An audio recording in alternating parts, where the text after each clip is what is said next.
Sedikit sekalian, orang di surga itu umur berhenti.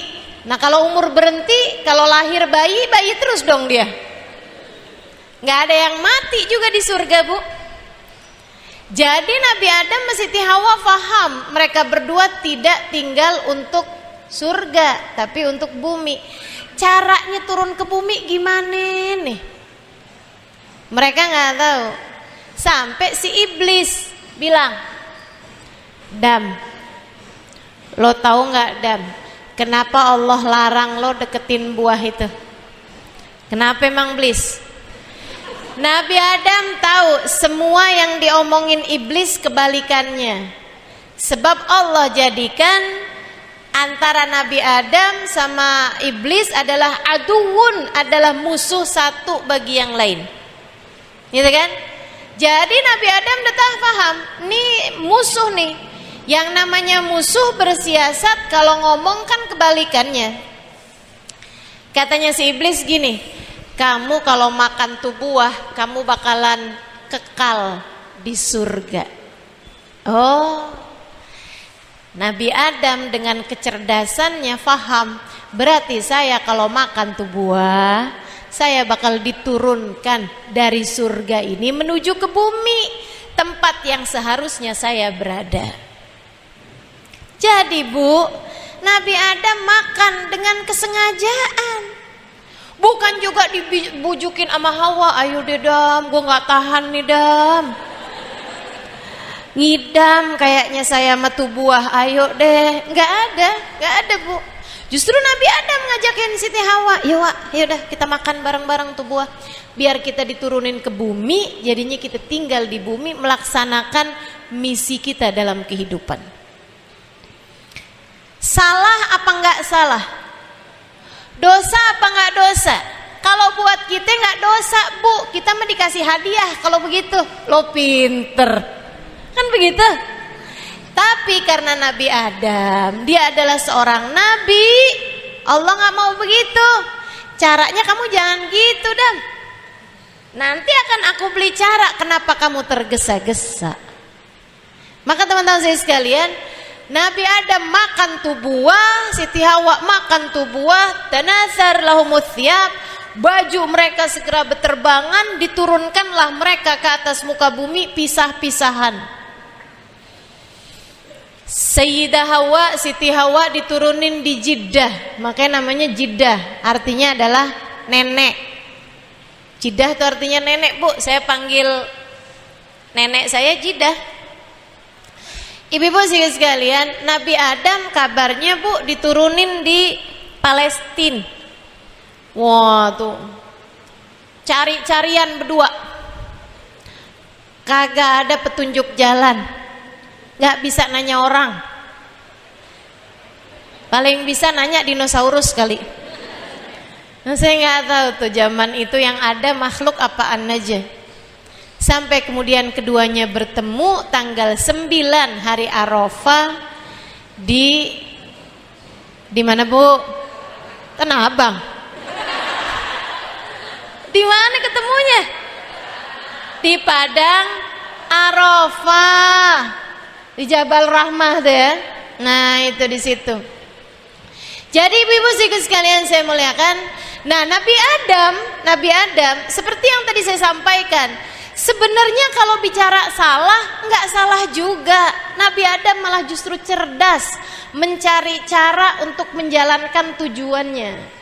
Tapi Allah bilang, wa asa Adam, Adam kamu udah bikin salah kepada Tuhanmu. Allah yang bilang. Nabi Adam Bu, ketika diturunkan ke atas muka bumi, Nabi Adam enggak berusaha klarifikasi. Nabi Adam enggak berusaha cari pembenaran. Nabi Adam enggak berusaha buat bilang, ya Allah kenapa engkau murkai? Kenapa engkau bilang saya berbuat dosa? Saya ini kan enggak berbuat dosa ya Allah. Kenapa pula engkau hukum saya? Saya diturunkan ke atas muka bumi jauh-jauhan dari Hawa. Kenapa? Padahal saya kan gak bikin salah. Justru itu saya lakukan karena saya ingin menjalankan tugas yang telah engkau berikan. Kenapa engkau sebegitu marahnya kepada saya? Nabi Adam nggak gitu. Apa kata Nabi Adam? Rabbana dzalamna anfusana wa illam taghfir lana wa tarhamna lanakunanna minal khasirin. Rabbana dzalamna anfusana. Ya Allah, aku telah zalim pada diriku sendiri. Aku telah berbuat salah ya Allah. Aku telah berbuat dosa ya Allah. Enggak nyari pembenaran, enggak.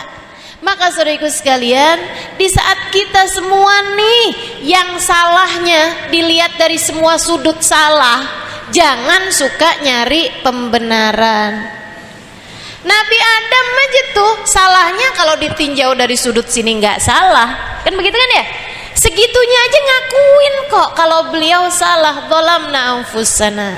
Ya Allah, aku telah berbuat salah. Wa illam taghfir lana, kalau engkau tidak ampuni, wa tarhamna, kalau engkau tidak sayangi, lanakunanna minal khasirin. Hancur dah saya ya Allah, rugilah saya ya Allah, maka tolonglah ampuni saya.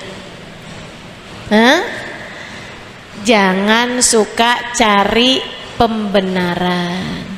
Dosa mah dosa aja.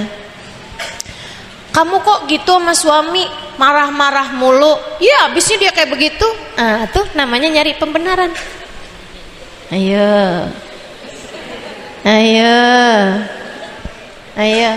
kok kamu sama suami kagak ada senyumnya sih? Senyum gimana ceritanya? Ntar kalau dia pulang-pulang bawain saya mobil baru.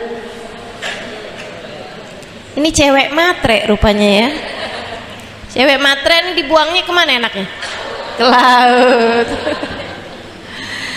Teman-teman sekalian saya muliakan. Jadi jangan nyari pembenaran. Anak kamu kok kamu cubitin mulu, abisnya bandel.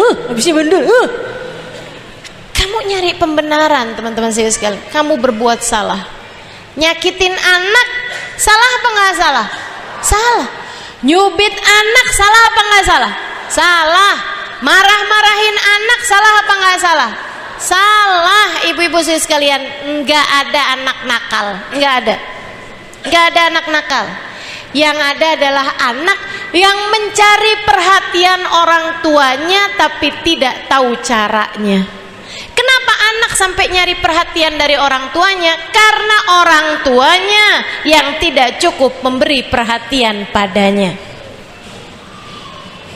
Saya ulangi. Ini penting nih. Ustazah doain biar anak saya nggak nakal. Apa doanya Ustazah? Nggak ada doanya. Karena nggak ada anak nakal. Anak nakal nggak ada, ibu-ibu sekalian. Sampai di usia 12 tahun bahkan remaja dan seterusnya nggak ada anak nakal. Yang ada adalah anak mencari perhatian orang tuanya tidak dengan cara yang benar. Kenapa bisa begitu? Orang tuanya tidak memberikan perhatian yang pas untuknya. Gitu. Jadi kalau kamu dapetin anak kamu nakal, bukannya kamu marahin, ditambah lagi sekarang. Salah kamu. Akan tetapi kamu introspeksi diri, jangan nyari pembenaran tuh tadi. Gitu kan ya? Apa nih? Oh, anak saya lagi nyari perhatian. Jadi di saat anak ngambek pelukin. Di saat anak lagi marah-marah, sayangin.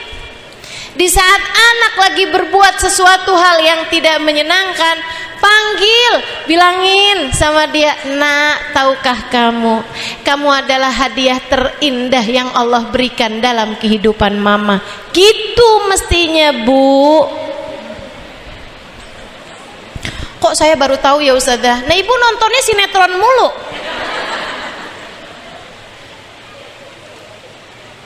Pelajari, itu ilmu. Kan begitu tuh. Maka yuk ibu-ibu saya sekalian, kalau kita bikin salah jangan nyari pembenaran. Akui, zalamna anfusana. Ya Allah, aku telah zalim pada diriku. wa illam taghfir lana wa tarhamna lanakunanna minal khasirin. Ya Allah, aku adalah seorang pendosa. Aku telah berbuat salah. Jika Engkau tidak ampuni aku ya Allah, jika Engkau tidak sayangi aku ya Allah, pasti rugi dan hancurlah aku ya Allah, di dunia apalagi sesudah kematianku. Gitu. Akui salahmu. Ucapkan dzalamna anfusana, aku seorang pendosa. Nah, terus kalau udah pendosa kayak gimana nih? Taubat, akui dulu, habis itu kemudian minta ampun. Dzalamna anfusana, itu dulu. Habis itu mintalah ampunan kepada Allah Subhanahu wa taala. Taubatlah kepada Allah. Apa sih taubat? Taubat itu rasa menyesal atas terjadinya dosa, kemudian meninggalkannya dan berjanji untuk tidak melakukannya kembali, serta mengembalikan hak orang lain jika dosanya terkait dengan hak-hak orang, atau sekurangnya minta maaf kepada dia. Karenanya untuk taubat ini ada 4 syaratnya. Ada 4 syarat taubat. Yang pertama, teman-teman saya sekalian, an-nadam, nyesel. Kalau nggak pakai nyesel namanya bukan taubat. Ya ampun, gue udah tua, dulu tuh banyak banget bikin dosa, gue udah puas, udah tahu rasanya semua. Walaupun dia sekarang udah nggak ngerjain dosa, namanya bukan taubat, karena kagak ada nyeselnya. Ya, ada seorang pezina, dia ngerjain zina bolak-balik, ganti-ganti bahkan pasangannya. Satu hari dia kena penyakit HIV, ya, kena virus HIV. Akhirnya kemudian dia pun terkena penyakit AIDS. Sehingga sekalian, dia habis itu nggak lagi berbuat zina. Akan tetapi, kenapa kamu nggak mau berbuat zina? Takut nularin. Nyesel apa kagak nyesel? Kagak nyesel dia. Cuman karena HIV aja. Andai nggak karena itu, dia masih akan mengerjakannya. Oh, ya, sehingga sekalian, ada pemabuk, kemudian berhenti dari mabuknya. Kenapa kamu berhenti? Habisnya gara-gara mabuk nih, saya kena diabetes, saya kena kolesterol, saya kena ini, saya kena itu, jantung saya rusak, lambung saya rusak. Saya ingin panjang umur, karenanya saya berhenti mabuk. Nyesel apa nggak nyesel? Nggak nyesel. Orang yang nggak nyesel nih, teman-teman saudariku sekalian, namanya bukan taubat. Namanya bukan taubat. Gitu kan ya? Dulu sih saya suka marah-marahin suami. Sekarang saya nggak lagi. Kenapa emang? Laki gue udah mati. Misal, dia nggak nyesel. Artinya kalau suaminya masih ada, si diomelin sama dia, si dimarahin mulu sama dia. Galak bener bininya. Teman-teman sekalian saya muliakan, ini namanya bukan taubat. Sebab yang namanya taubat, syarat utamanya adalah menyesal. Ya Allah, kok begitu ya? Kok saya kalah sama diri saya, ya Allah? Malu, ya Allah. Kalau ngelihat yang dulu-dulu, ya Allah, malu, ya Allah. Nyesel. Dalam hati ini rasanya kayak nggak enak, kayak keiris-iris, nyesel, teman-teman sekalian. Nah, ini rasa menyesal inilah yang disebut sebagai taubat, yang kata Nabi Muhammad, an-nadam taubah. Nyesel adalah taubat. Satu. Yang kedua, al-igla. Apa tuh al-igla? Ninggalin dosa tersebut. Kalau nyesel tapi masih terus-terusan dikerjain, namanya belum taubat. Habis marahin suami, nyesel, tapi habis itu ngelihat dia lagi, marah lagi. Taubat apa bukan taubat? Bukan. Gitu ya. Ngeliatin cowok ganteng, coba laki gue kayak gini nih, astagfirullah, kan dosa ya, astagfirullah, astagfirullah, astagfirullah. Itu namanya bukan taubat, teman-teman sekalian. Yang namanya taubat tuh igla, ninggalin dosa. Selain daripada nyesel, selain daripada minta ampun, tapi juga ada sambil ditinggalin tuh dosa, sambil ditinggalin dosa. Kemudian yang ketiga, al-azam ala an la ya'ud, berjanji untuk enggak ngerjain dosa itu lagi di saat taubat, ya. Nah, kalau kemudian abisnya itu berapa hari kemudian dia ngerjain lagi, gimana tuh ustazah? Terkalahkan lagi, akhirnya ngerjain lagi. Ya nggak apa-apa, nanti ditaubatin lagi. Taubat sambel dong itu namanya. Pernah dengar istilah taubat sambel? Nyesel kalau habis makan, wih pedes banget, gue nyesel nih makan nih. Aduh, habis itu sakit perut, aduh nyesel nih tadi habis makan sambel. Besoknya lagi ketemu bakso, disambelin apa enggak? Sambelin. Namanya taubat. Kalau misalnya nih kita habis taubat, di saat taubat tuh kita nyesel, saya nggak mau lagi berbuat dosa ini. Tapi beberapa hari kemudian kita kerjain lagi tuh dosa. Gimana ustazah? Ya udah nggak apa-apa, taubatin lagi. Namanya kan mempermainkan taubat, nggak gitu bu. Pokoknya di saat taubat kita emang bener-bener nyesel dan nggak kepengen balik lagi. Kalau kemudian setan gangguin kita lagi, kita terkalahkan oleh hawa nafsu lagi, kebawa sama bisikan-bisikan buruk dalam diri kita lagi, ngerjain dosa itu lagi, ya ditaubatin lagi. Itu tuh sama kayak sampah dalam rumah kita. Ibu, ada sampah dalam rumahmu, diapain? Buang, sapu. Nggak ada yang mikir, ngapain saya sapu, ntar juga ada sampah lagi. Ya nggak apa-apa, kalau ada sampah lagi, sapu lagi. Kamu berbuat dosa, kamu bertaubat. Saat kamu bertaubat, berjanjilah untuk tidak akan kembali berbuat dosa. Yang itu kan gitu ya, ya Allah nggak akan lagi, saya nggak akan lagi nih ngomongin orang nih, saya nggak akan lagi fitnah orang nih, saya nggak akan lagi bohong nih, saya nggak akan lagi sampai saya ketinggalan sholat kayak begini, saya nggak akan lagi buka-buka aurat kayak begini, saya nggak akan lagi nih pegang-pegangan tangan sama yang bukan mahram saya nggak akan. Taubatin teman-teman saya sekalian, ditaubatin dan berjanji untuk nggak akan ngerjain lagi. Kalau kemudian berapa hari sesudahnya kamu kembali mengerjakan itu lagi, ya balik disapu lagi tuh. Tenang aja, ketika kamu berbuat dosa sesudah yang pertama kamu taubatin, kamu bikin dosa lagi, dosa yang lama nggak akan balik lagi.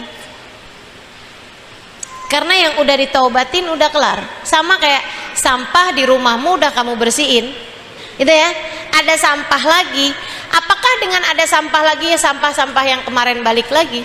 Kan enggak. Tentu jauh lebih mudah mentaubatin dosa yang sedikit dibandingkan dengan dosa yang banyak. Ini harus disampaikan, harus saya sampaikan agar jangan sampai setan mengelabuhimu dengan berkata, percuma kamu tobat, ntar kamu kerjain lagi.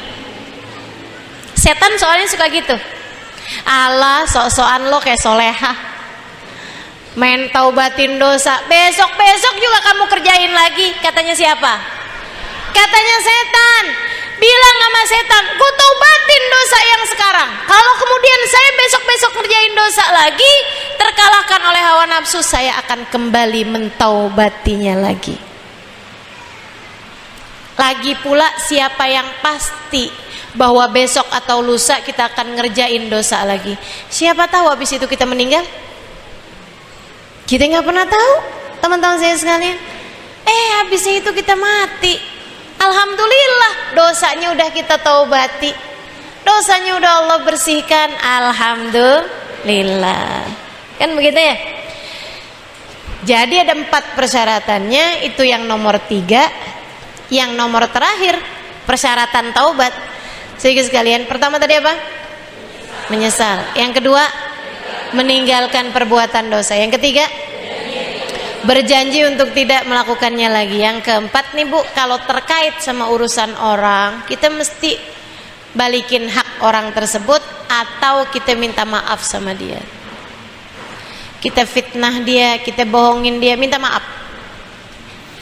Kita ambil duit di sakunya, suami nih ceritanya, ya, minta maaf apa nggak minta maaf? Minta maaf. Gimana Ustazah, udah terlanjur, kalau saya omongin nanti dia malah minta balikin. Padahal kalau minta dibalikin saya nggak bisa balikin. Gimana ya Ustazah? Itu yang pinter-pinter minta maafnya. Bang, gimana kalau kita buat kesepakatan? Barang-barang yang tertinggal di baju anggap sebagai barang hilang ya Bang.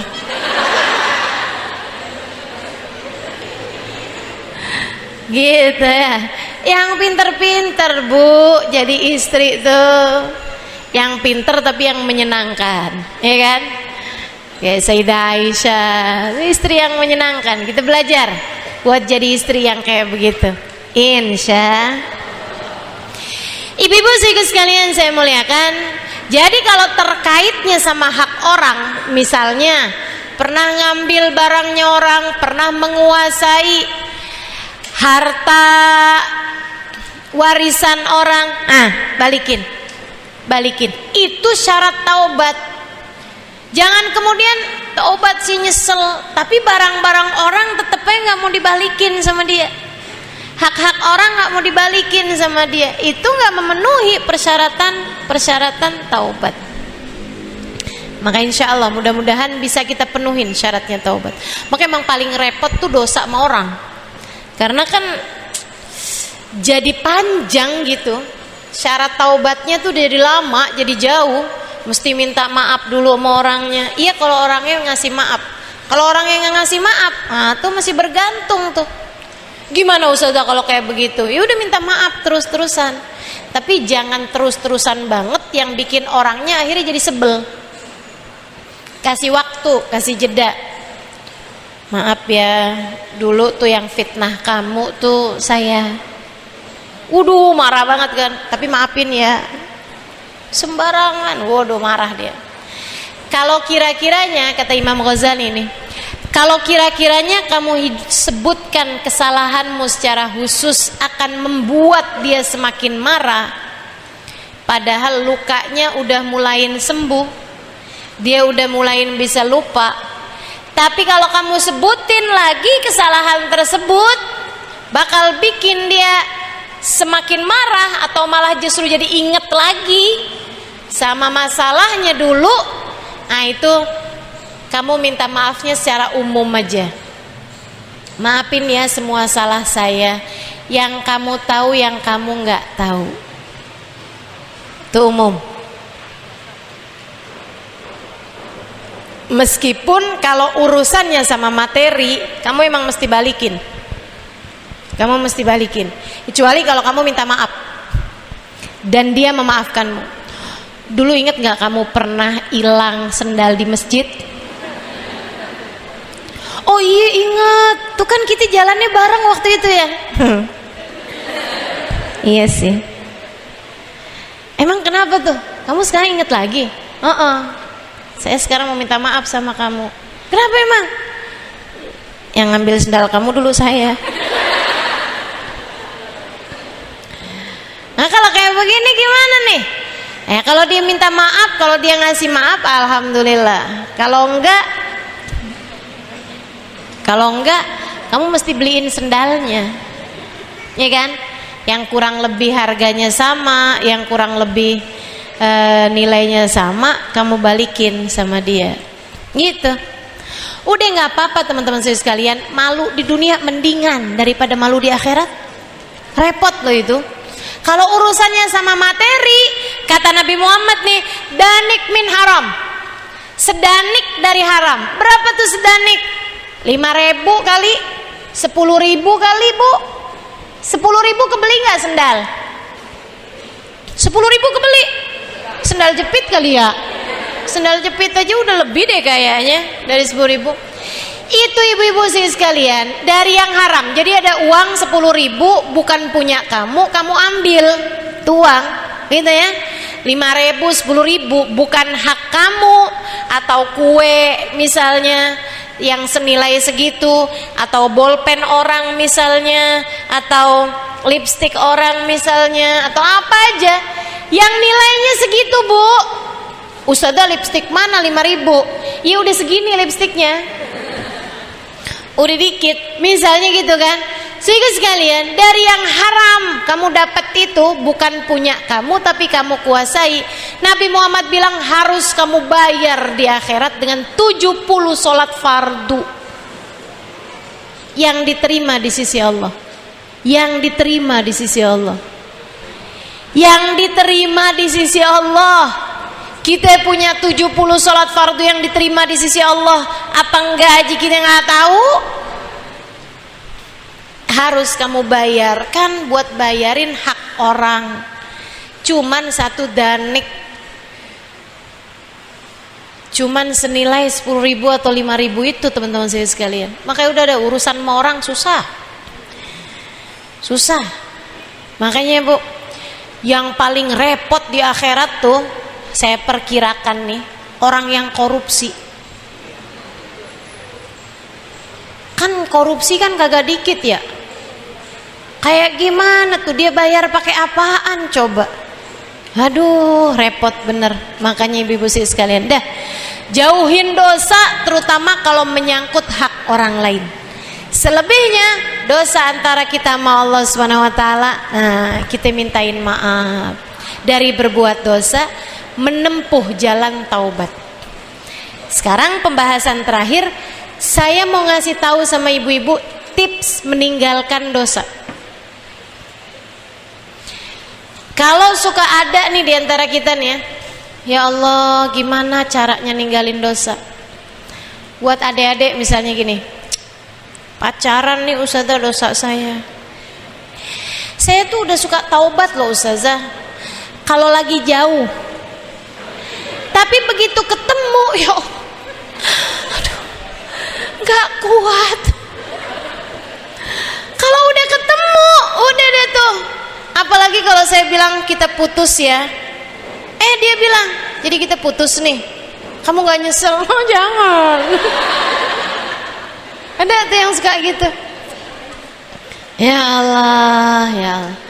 Sehingga sekalian saya muliakan, ada dosa-dosa yang selama ini tuh kita kerjain, kita tahu bahwa itu dosa, kita pengen ninggalin, tapi nggak kuat, susah gitu. Nah, masing-masing dari kita tahu deh tuh apa dosanya, kan gitu. Gimana sih Ustazah caranya nih buat ninggalin dosa? Nih saya rangkumin, teman-teman saya sekalian, ada berapa poin tuh tadi tuh. Nah ya, cara ninggalin dosa 8. Banyak bener ya, banyak bener. Yang pertama taubat, kan tadi udah kita bahas. Nyesel. Gimana caranya biar nyesel? Saya kok nggak nyesel ya Ustazah? Caranya dengan memikirkan akibat dari dosa. Tahukah kamu, semua keburukan, semua penderitaan di dunia sebelum akhirat selalu berasal dari dosa.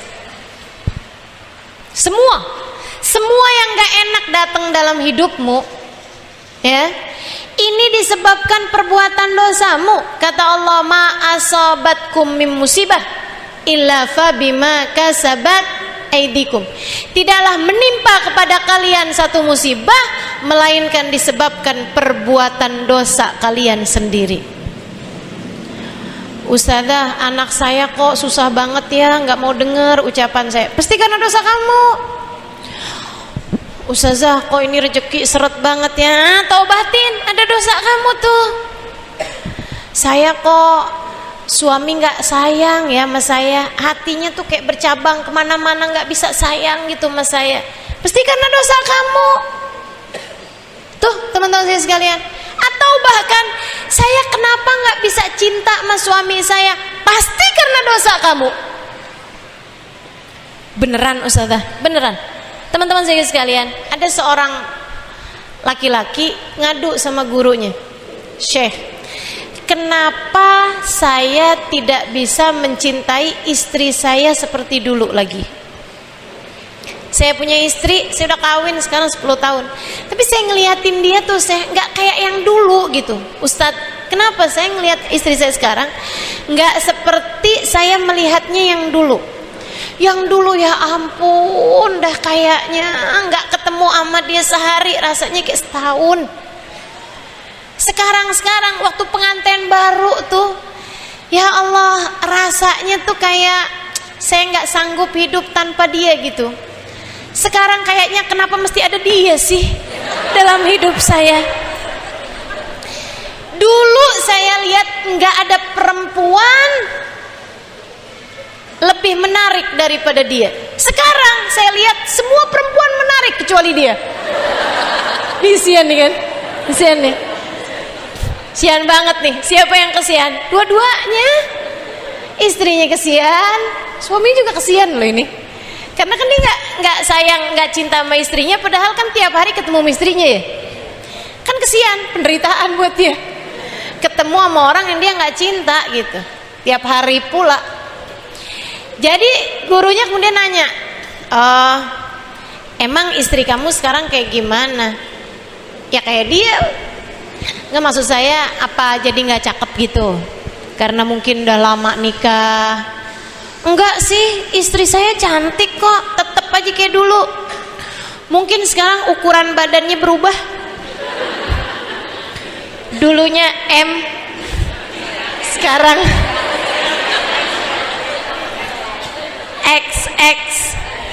XL. Dulunya kayak gitar Spanyol, sekarang kayak kulkas 2 pintu.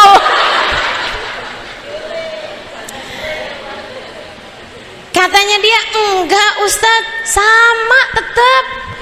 Istri saya orangnya memang jaga penampilan juga gitu, jadi sama aja kayak dulu orangnya.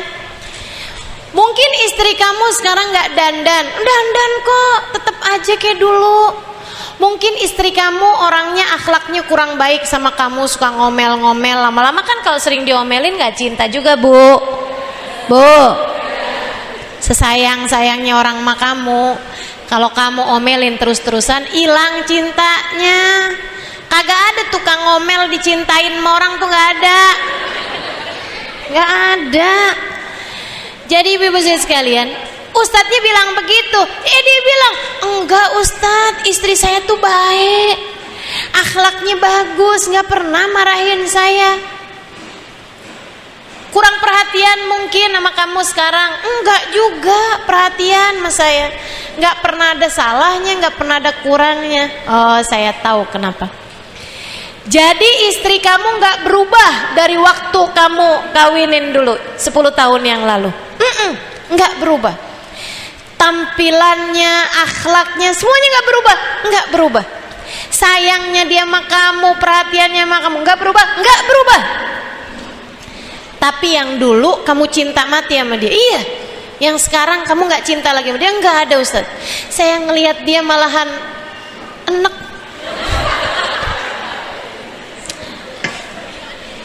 Baik, saya tanya, tolong jawab jujur. Kata Ustadz nih, iya Ustadz, saya akan coba jujur. Apakah kamu seneng nonton? Saya nggak enak nyebutnya nih. Kadang-kadang sih Ustadz. Apakah kamu seneng ngelihat perempuan-perempuan cantik di mall, di kantor tempat kamu kerja, di jalanan?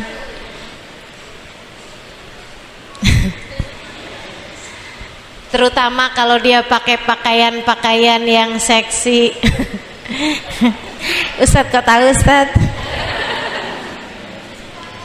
Dia bilang, Pak, saya kasih tahu sama Bapak, ketika Allah lihat kamu tertarik sama yang haram, ketika Allah lihat kamu tertarik sama yang dosa, Allah hilangkan ketertarikanmu terhadap yang berpahala.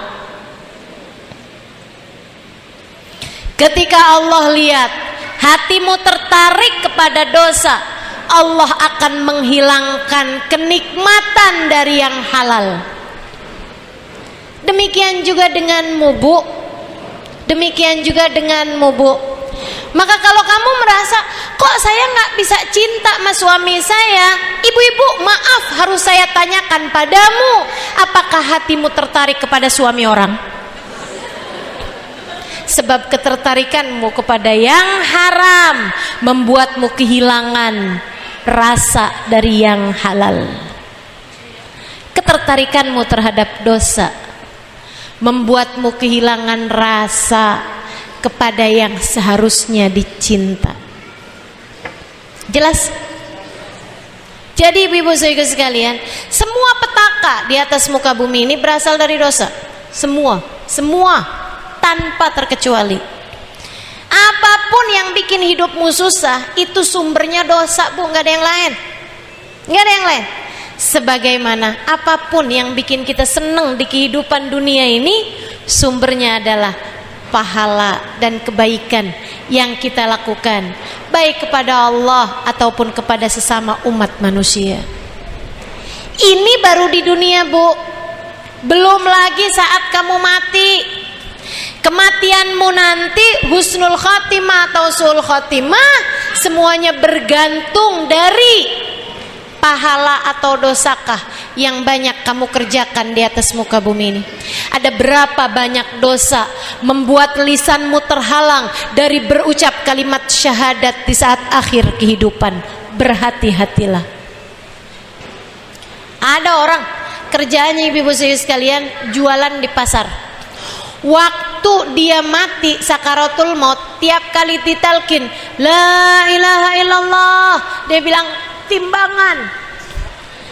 Mulutnya keluh untuk berucap kalimat la ilaha illallah.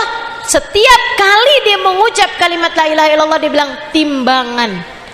Timbangan, ibu-ibu sekalian, bandulnya timbangan tuh memberatkan lisan dia.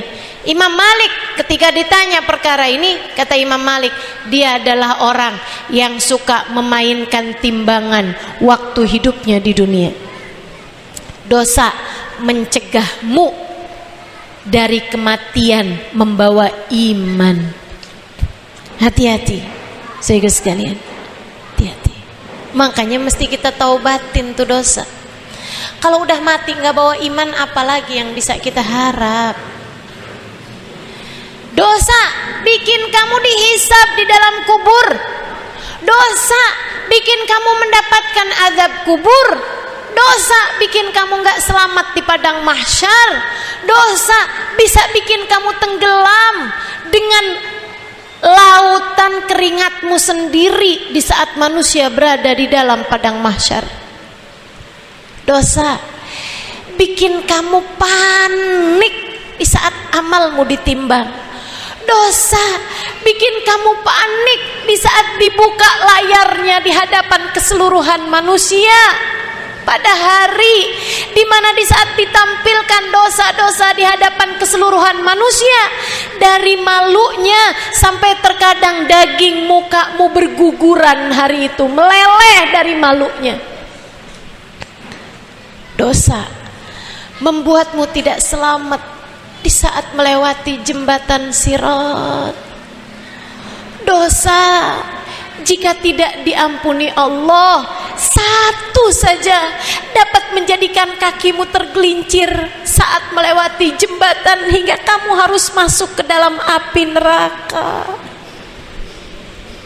Dosa membawa petaka dari dunia sampai nanti di akhirat, teman-teman. Karenanya perlu kita taubati dosa-dosa kita.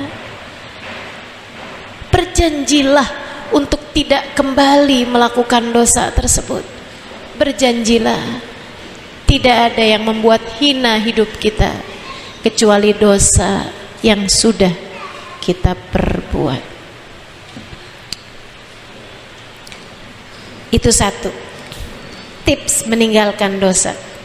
Satu, taubatlah, nyesel atas dosa, karena jika kamu tidak taubat, dosa akan membawa petaka demi petaka dunia sebelum kelak di akhirat.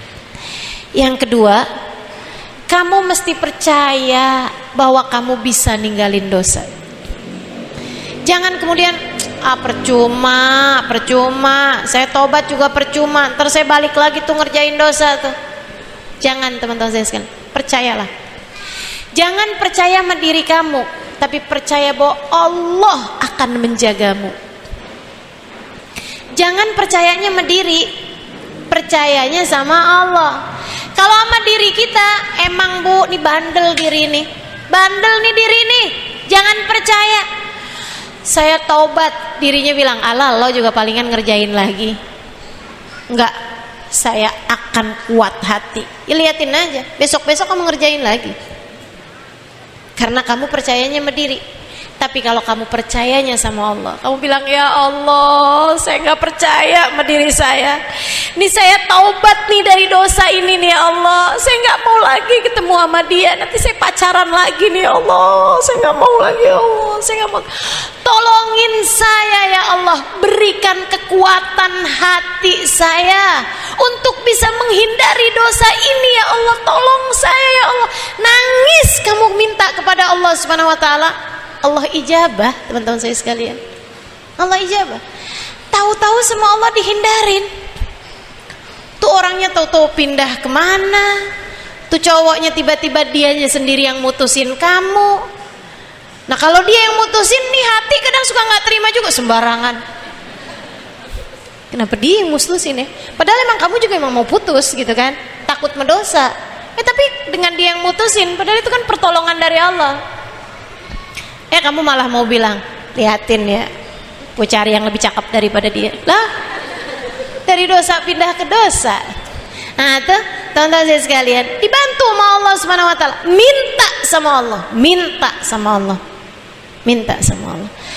Percayalah bahwa Allah bisa menghindarkanmu dari dosa, teman-teman saya sekalian.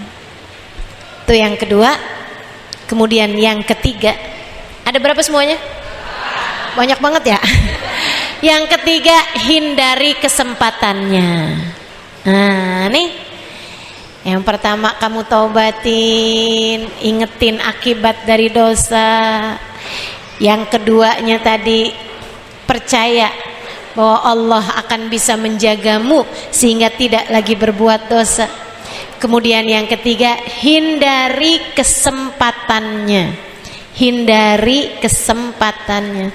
Dia ngajakin ketemuan, jangan. Kamu tahu, nih saya kalau ketemu sama dia nih, saya bakalan nih fitnah orang, ngomongin orang nih, pasti.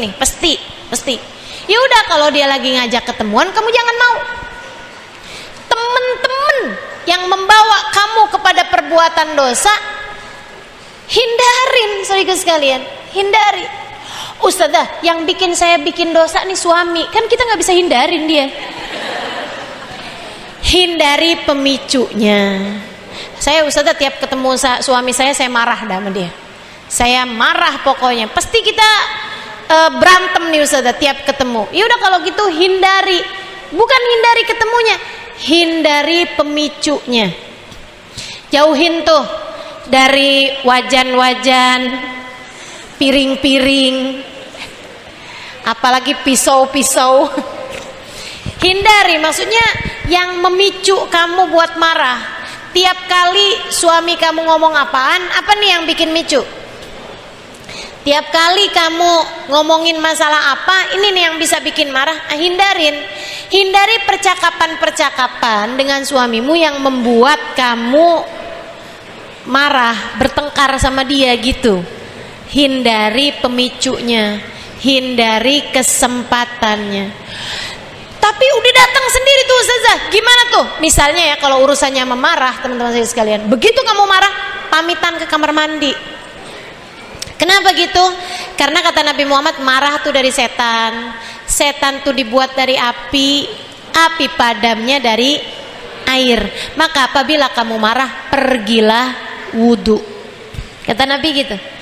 Jadi kalau pas kamu ketemu lagi sama suami kamu dan kamu datang marahnya, habis dari mana loh? Ketemu sama cewek itu lagi ya? Wah tuh, kalau udah kayak begitu, suami kamu juga, kamu tuh ya bawaan curiga aja, misalnya begitu kan? Ah, ini udah ada pemantiknya nih, buruan pergi kamar mandi teman-teman saya sekalian. Mandi, wudu. Emang kalau wudu nggak mempan, mandi aja dulu. Kalau mandi nggak mempan juga, berendam. Berendam di mana Ustazah? Berendam kayak di baskom apa gitu. Pokoknya berendam aja dulu gitu. Itu ngademin, teman-teman saya sekalian, ngademin. Air tuh emang ngademin, ya. Ada berendam aja dulu, habis itu wudu lagi, kuliah keluar. Ah, lebih adem sekarang. Cobain. Ini ilmu nih, nggak jadi apa-apa kalau kamu nggak amalin. Maka belajar buat diamalin, insya. Termasuk marah sama anak. Begitu mau marah, bentar ya nak ya, mama kamar mandi dulu ya. Gitu. Cobain. Ustazah kok yakin banget? Saya udah nyoba. Dan gak ada yang lebih saya percaya daripada ucapan baginda Nabi Muhammad SAW. Nabi udah bilang kayak begitu, jadi saya coba. Dan ternyata bener ya Allah. Emang gak ada yang lebih sayang sama kita daripada Nabi Muhammad. Makanya udah ngajarin tuh yang paling tepat. Jadi yang nomor 3, hindari kesempatannya. Yang nomor 4 teman-teman saya sekalian, jauhi pergaulan dan lingkungannya. Apapun itu. Saya kalau kumpulnya sama dia nih, udah nih balik lagi nih saya nih, dugem ngerokok sampai ke alkohol misalnya. Kalau ketemu sama dia, ya udah kalau gitu jangan ketemu sama dia. Apaan aja bentuk dosamu teman-teman sekalian, hindari teman-teman yang membuat kamu terjerumus pada dosa itu. Hindari teman-teman yang membuat kamu, hindari lingkungan yang membuat kamu berada dalam dosa tersebut. Ini juga termasuk untuk anak-anak kamu. Misalnya gitu ya, oh lingkungannya nih semuanya nih bangsa yang gak beres nih. Jauhin anak kamu dari lingkungan tersebut. Gitu. Ya. Hindari pergaulannya, hindari lingkungannya. Sebab nular teman-teman saya sekalian. Coba perhatiin ya. Saya pernah tahu, ini sekedar pengalaman ya. Saya pernah tahu ada pertemanan saudara sekalian, perempuan ada sekitar ini hasil ngeliatin aja ya. Bukan kemudian jadi suudzon gitu, bukan. Tapi saya cuma lagi mau ngasih tahu nih. Ada sebuah pertemanan, saudara sekalian. Orangnya di pertemanan tersebut tuh ada sekitar 7 orang. 1-2 diantara mereka bercerai sama suaminya. Nggak lama loh. Yang nomor 3 cerai juga, yang nomor 4 cerai juga, yang nomor 5 cerai juga. Sampai nih ada orang gitu yang merhatiin gitu kan. Perhatiin nggak gitu? Oh iya ya.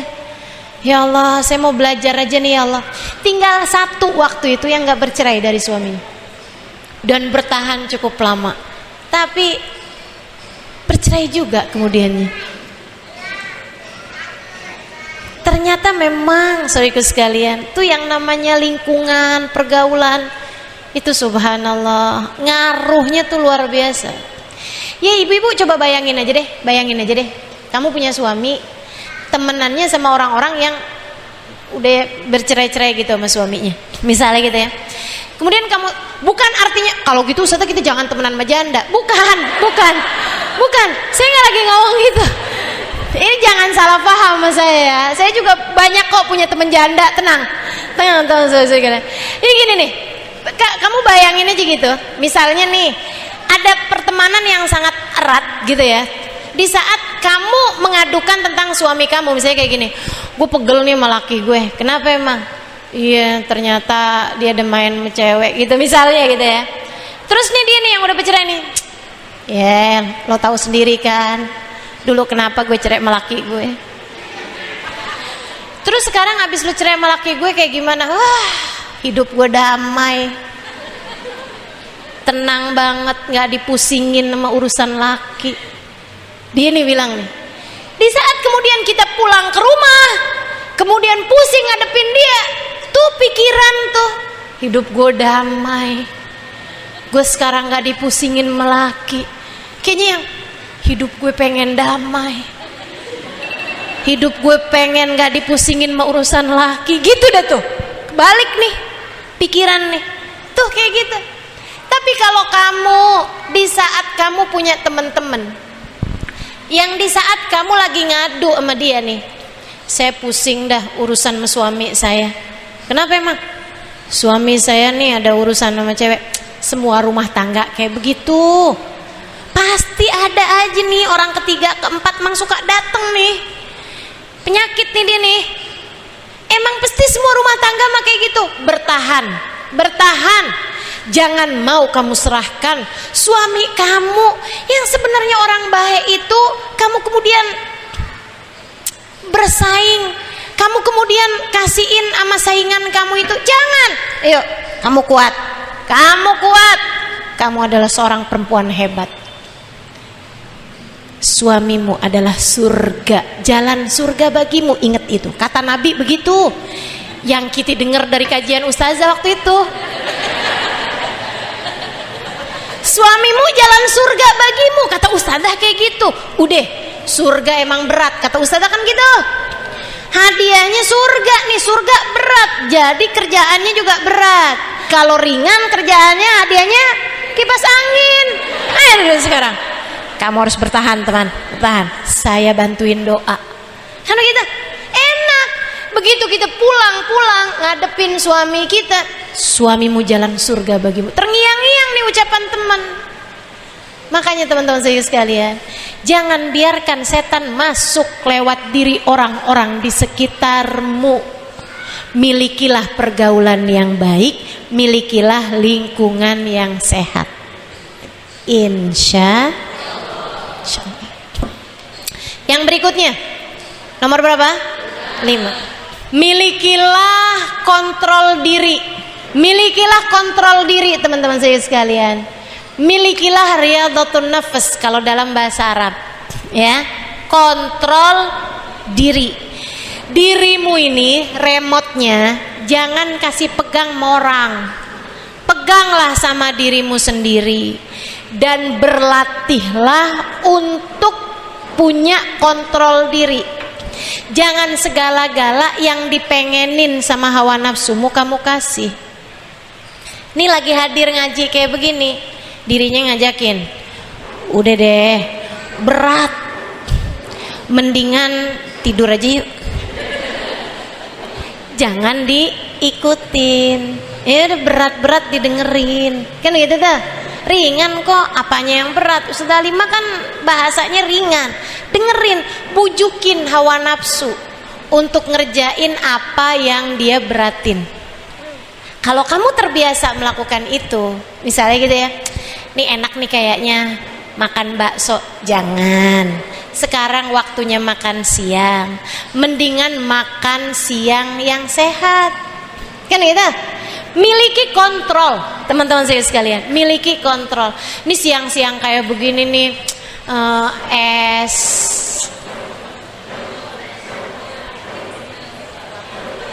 es cendol enak nih, gitu ya, misalnya gitu.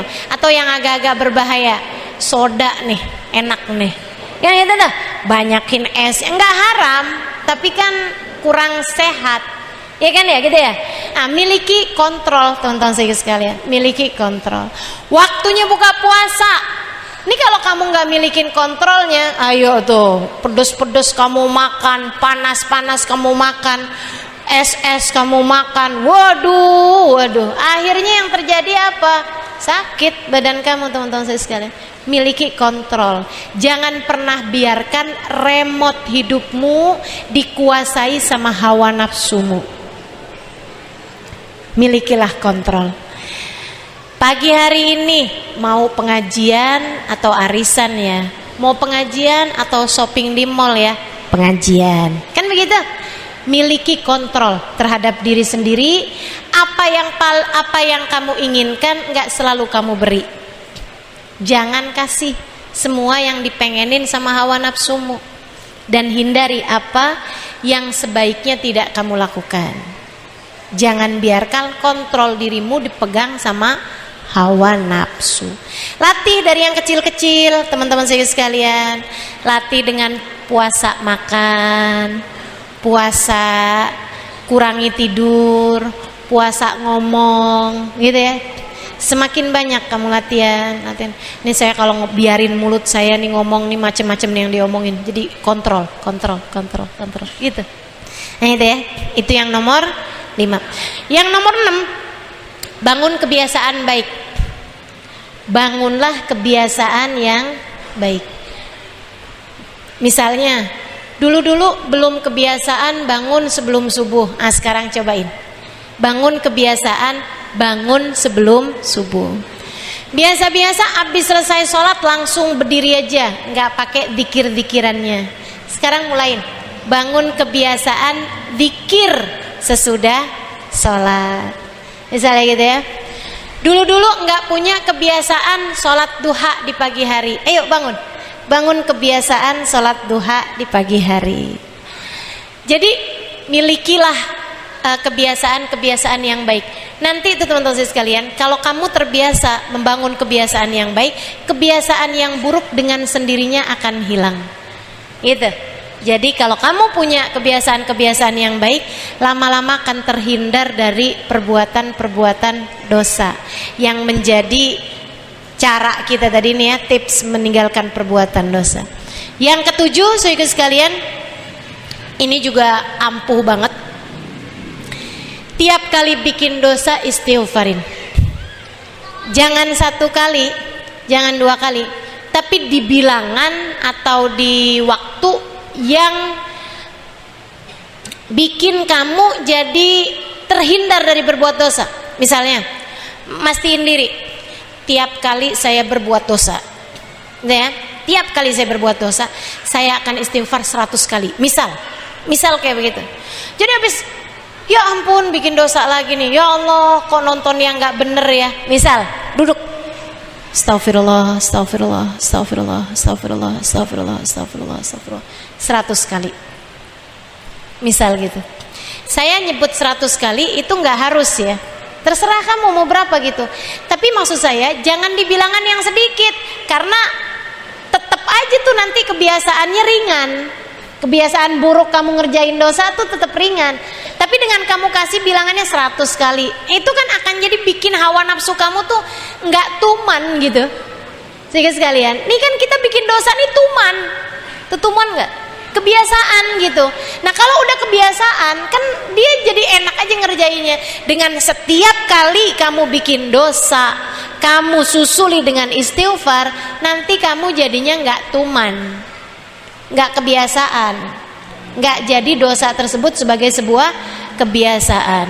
Misalnya nggak sampai 100 sih, tapi misalnya 5 menit kamu istighfar, baca Allahumma anta rabbi la ilaha illa anta khalaqtani wa ana abduka wa ana ala ahdika wa abdika mastata'tu abu laka bi ni'matika alayya wa abu bidambi faghfirli fa innahu la yaghfiru dzunuba illa anta. Atau la ilaha illa anta subhanaka inni kuntu minadh dhalimin. Atau Rabbana zalamna anfusana wa illam taghfir lana wa tarhamna lanakunanna minal khasirin. Tiap kali kamu habis bikin dosa, nggak usah ditunda-tunda, langsung istighfar. Segitu banyaknya. Tiap kali kamu habis marahin suami misalnya, habis berantem, habis bertengkar sama suami, duduk istighfar. Nanti lama-lama berkurang sampai jadi habis. Cobain deh teman-teman. Tiap kali kamu habis jewer anak, pukul anak, ya Allah ustazah, asli saya nyesel ustazah. Ada. Bukan hanya nyesel doang. Tiap kali kamu habis ngerjainnya, duduk. Allahumma anta rabbi la ilaha illa anta khalaqtani. Atau Rabbana zalamna anfusana wa illam taghfir lana wa tarhamna lanakunanna minal khasirin. Rabbana zalamna anfusana, saya udah bikin dosa nih ya Allah. Illam taghfir lana wa tarhamna, kalau Engkau enggak ampuni, kalau Engkau enggak sayangi saya, lanakunanna minal khasirin, pasti rugi saya, pasti hancur saya ya Allah. Kok saya jadi ibu kayak begini banget sama anak saya. Rabbana zalamna anfusana, terus kayak begitu. Tiap habis ngerjain 5 menit kamu duduk istighfar, nanti lama-lama akan berkurang sampai jadi habis. Insya. Dan yang terakhir, saudara sekalian saya muliakan, berdoalah dan beristighfarlah tiap pagi, minta agar dijagain sepanjang hari sampai malam dari berbuat dosa.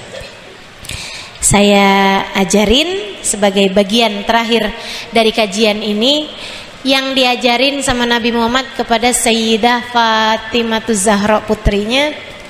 Bacain ini kalau dibaca tiap pagi 19 kali. Jangan tanya kenapa 19 kali sih Ustazah. Nah, ada diajarinnya segitu. Diajarinnya segitu. Siapa yang ngajarin? Nabi Muhammad. Kepada siapa? Putrinya Fatimah. Dan beliau Sayyidah Fatimah mengajarkannya kepada segenap umat. Siapa yang melakukan ini, bacaan ini tiap pagi 19 kali, dihindarkan sepanjang hari tersebut dari perbuatan dosa yang ingin dia hindari selama ini. Dikasih kekuatan kamu untuk menghindarinya. Apa bacaannya? Ya Hayy ya Qayyum birahmatika astaghits wa min adzabika astajir, aslih li sya'ni kullah wa la takilni ila nafsi wa la ila ahadin min khalqika tarfata ain. 19 kali baca itu. Ya Hayy ya Qayyum birahmatika astaghits wa min adzabika astajir, aslih li sya'ni kullah wa la takilni ila nafsi wa la ila ahadin min khalqika tarfata ain. Panjangnya Ustazah. Gimana cara saya ngajarinnya? Tulis. Tulis saya share di mana? Di IG. Semuanya jamaah Instagramia atau jamaah Facebook ya? Dua-duanya. Oke, baik. Ya, saya tulis di IG juga, saya tulis di Instagram juga ya. Ya Hayy ya Qayyum birahmatika astaghits min adzabika astajir, aslih li sya'ni kullah wa la takilni ila nafsi wa la ila ahadin min khalqika tarfata. Ini yang kesian ibu-ibu yang udah tua-tua nih. Instagram belinya di mana? Katanya gitu. Jadi teman-teman bisa sambil dengerin. Tanya sama anaknya. Bisa sambil bacanya nanti ya. Udah siap? Belum.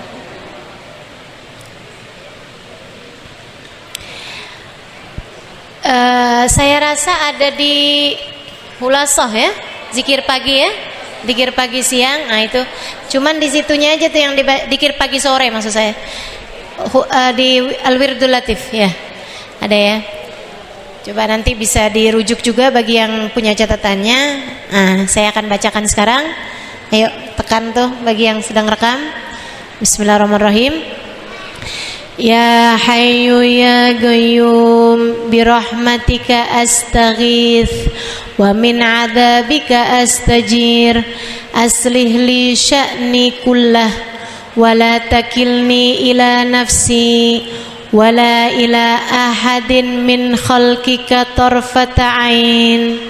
Ya Hayyu ya Qayyum birahmatika astaghits wa min adzabika astajir, aslih li sya'ni kullah wa la takilni ila nafsi wa la ila ahadin min khalqika tarfata ain. Nah tuh ya, artinya apa tuh? Ya Hayyu ya Qayyum, wahai zat yang maha hidup, wahai zat yang maha kuat, aslih li sya'ni kullah, tolong benerin diri saya semuanya, seutuhnya, benerin semuanya ya Allah. Birahmatika astaghits, dengan rahmatmu aku berharap. Ya Hayy ya Qayyum birahmatika astaghits, dengan rahmatmu aku berharap. Wa min adzabika astajir, dari azabmu aku berlindung. Aslih li sya'ni kullah, benerin diri saya secara keseluruhan ya Allah. Aslih li sya'ni kullah wa la takilni ila ahadin min khalqika tarfatan wal takilni ila nafsi. Jangan biarkan kontrol diriku kepada hawa nafsuku. Wala ila ahadin min khalqik. Jangan biarkan diriku dikuasai oleh satupun dari makhlukmu. Tarfatain, meskipun sekejap mata. Artinya bagus banget. Kita minta sama Allah agar diri kita dibenerin sama Allah, dan diri kita nih, kebaikan diri kita biarkan Allah aja yang menguasainya. Jangan dibiarkan dikuasai oleh hawa nafsu, jangan dibiarkan dikuasai oleh sesiapapun dari hambanya, dari makhluknya Allah Subhanahu wa taala. Baik tuh, teman-teman saya sekalian, baca berapa kali? Kapan bacanya? Pagi hari. Sebelum kita mengerjakan apapun dari dosa-dosa yang kita khawatirkan, baca dulu itu. Insya Allah Allah kasih kemudahan hari-hari kita untuk meninggalkan perbuatan-perbuatan dosa. Amin ya rabbal. Rabbana zalamna anfusana wa illam taghfir lana wa tarhamna lanakunanna minal khasirin. Rabbana atina fid dunya hasanah fil akhirati hasanah wa qina adzabannar. Dawam fi subhanakallahumma wa tahiyatum fiha salam. Akhiru da'wana anil hamdulillahi rabbil. Mudah-mudahan dapat mengamalkan apa yang sudah kita pelajari pada hari ini. Ila hadratin Nabi. Al-Fatihah.